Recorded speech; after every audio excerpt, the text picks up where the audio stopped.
अरे छोटी चुकी सीताली मैया साचावा के ढारली हो ऐना कावेली हालेना। देवी जी करेली सिंगरवा हो ऐना कावेली हालेना। मैया मोरे करेली सिंगरवा हो ऐना कावेली हालेना। सातो बहिना करेली सिंगरवा हो ऐना कावेली हालेना। घोड़वा चढ़ाला आइले भाई रो भैयावा हो कि कहवा जाइबुना। बहिना करेलो सिंगरवा हो कि कहवा जाइबुना।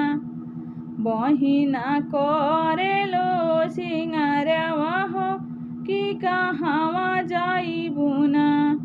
जइबो में जाइबो कमाना सुका के घरवा हो कि ओन के घरवाना। हमारो धइल बा कलशवा हो कि ओन के घरवाना। हमारो धइल बा कलशवा हो कि ओन के घरवाना। हमारो बाजताटे बजवा हो कि ओन के घरवाना। छोटी मोटी सीताली मैया करेली सिंगरवा हो ऐना कावेली हालेना। ऐना कावेली हालेना। देवी जी करेली सिंगरवा हो ऐना कावेली हालेना। सातो बहिना करेली सिंगरवा हो ऐना कावेली हालेना। घोड़वा चढ़ाला आइले भैरवनाथ भैयावा हो कि कहवा जाइबुना। बहिना करेलो सिंगरवा हो कि कहवा जाइबुना। घोड़वा चढ़ाला आइले भैरो भैयावा कि कहवा जाइबुना। बहिना करेलो सिंगरवा हो कि कहवा जाइबुना। जइबो में जाइबो कवन बाबू के हवेलिया हो के ओन के घरवाना।